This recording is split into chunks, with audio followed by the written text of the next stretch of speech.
Hi and welcome to my channel the flavours of life. आज मैं आपको अपने गार्डन की दो ब्यूटीफुल फ्लावरिंग वाइन से मिलवाना चाहती हूँ। तो देखिए, पहली जो वाइन है उसको हम रंगून क्रीपर, झुमका बेल या मधुमालती भी कहते हैं। ये देखिए, इसमें झुमके की तरह फूल आते हैं। पहला फूल जो है वाइट कलर का होता है शाम के टाइम, और फिर उसके बाद लाइट पिंक और बाद में डार्क पिंक कलर का ये फूल हो जाता है। गुच्छे में इसमें फूल आते हैं और पूरी गर्मी और बरसात में इसमें ये बेल फूलों से भरी रहती है। और फूल इसके जो है एक गुच्छा लगभग 3 से 4 दिन तक ये गुच्छा बना रहता है। उसके बाद फिर अगला लॉट इसमें आता रहता है। ये फूल देखने में बहुत ही सुंदर लगते हैं। और ये देखिए, ये फूल मेरे पापा के घर पे लगे हुए हैं और उन्होंने इसके लिए एक यू शेप की एक आर्च सी बना रखी है और उसमें ये झूले के सामने इसमें लगा रखा है।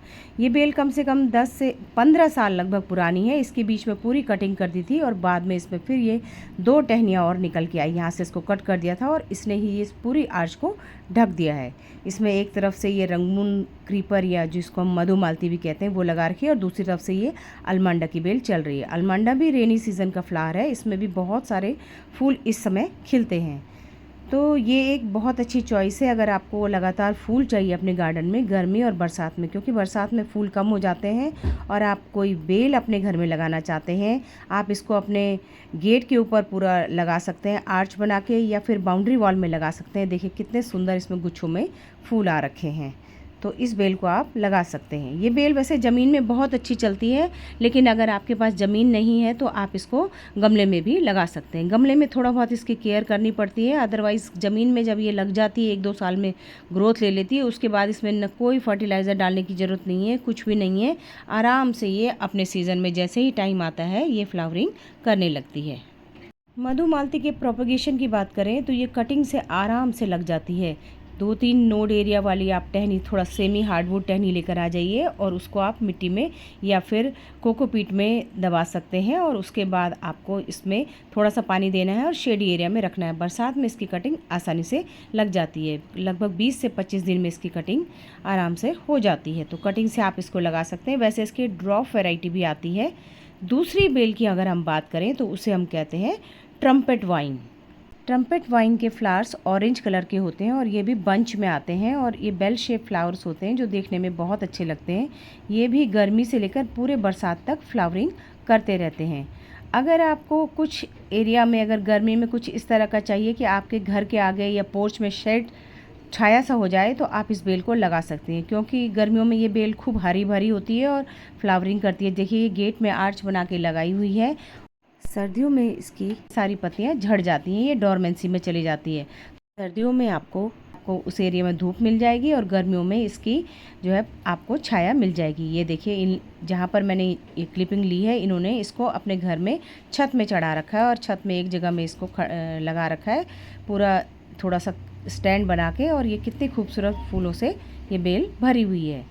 तो इस बेल की कटिंग भी बहुत आसानी से लग जाती है। हर नोड एरिया से बरसात में छोटी छोटी रूट्स निकलती हैं, जिनको कि आप ग्रो कर कटिंग करके 4 से 5 नोड एरिया सेमी हार्डवुड लेकर के आप इसको भी लगा सकते हैं। कटिंग से ये बेल भी आसानी से लग जाती है। तो मधुमालती हो या ट्रम्पेट वाइन, दोनों की केयर बहुत आसान है और इजी टू केयर है। अगर आपके पास गेट के पास थोड़ी सी भी जगह है तो वहाँ पर आप लगा दीजिए। शुरू में थोड़ी देखभाल आपको करनी पड़ेगी। उसके बाद जब एक बार ये बेल चढ़ने लगती है तो ये तीसरी मंजिल, चौथी मंजिल, जहाँ तक आप इसको चढ़ाना चाहेंगे, चाहे वो मधुमालती हो चाहे वो ट्रम्पेट वाइन हो, आराम से चढ़ जाती है और बिना किसी खाद पानी के बहुत अच्छी तरह से फ्लावरिंग करती है। आप उनकी देखभाल ना भी करें और ज़मीन में लगी है तो ये अच्छे से फूल देती है। ये देखिए कितने अच्छे इसमें फूल आ रखे हैं। और अगर इसकी आपने गमले में लगाना है तो फर्टिलाइज़र की बात करें, तब आपको इसको गमले में फर्टिलाइज़र देना पड़ेगा है। तो उसके लिए आपको काऊ डंग कंपोस्ट और सीवीड के कुछ दाने या फिर थोड़ा 1-2 चम्मच सरसों की खली, 1-2 चम्मच इसलिए कह रही हूँ कि क्योंकि गर्मी का मौसम है, ज़्यादा अगर आप डालेंगे तो पौधा ख़राब भी हो सकता है। 1 लीटर पानी में डाल देंगे, उसमें 2-3 प्याज के छिलके, केले के छिलके मिला के 24 से 20 घंटे तक, मतलब 1 या 2 दिन तक आप उसे रखिए। और उसके बाद उसको छान करके उसका हर 15 दिन में अगर आप ये लिक्विड फर्टिलाइज़र अगर आप अपने पौधे में डालते हैं, चाहे आप रंगून क्रीपर में डालिए चाहे ट्रम्पेट वाइन में, वो गमले में भी अच्छी तरह से फ्लावरिंग करेगा। तो ये तो हो गई पॉट में अगर आपको फ्लावर्स चाहिए। और ये दोनों के दोनों तेज़ धूप में 4 से 5 घंटे की धूप में चलने वाले प्लांट हैं।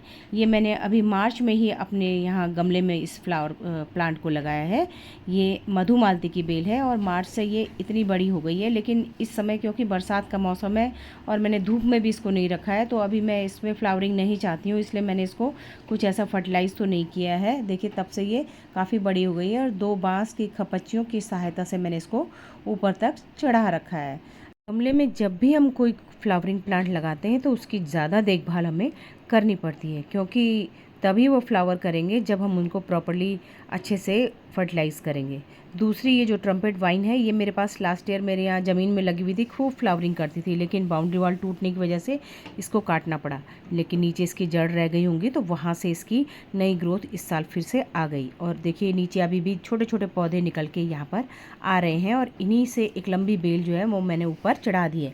इसके नोड पोर्शन से रूट्स निकलती हैं, इसको भी आप कटिंग से आसानी से लगा सकते हैं।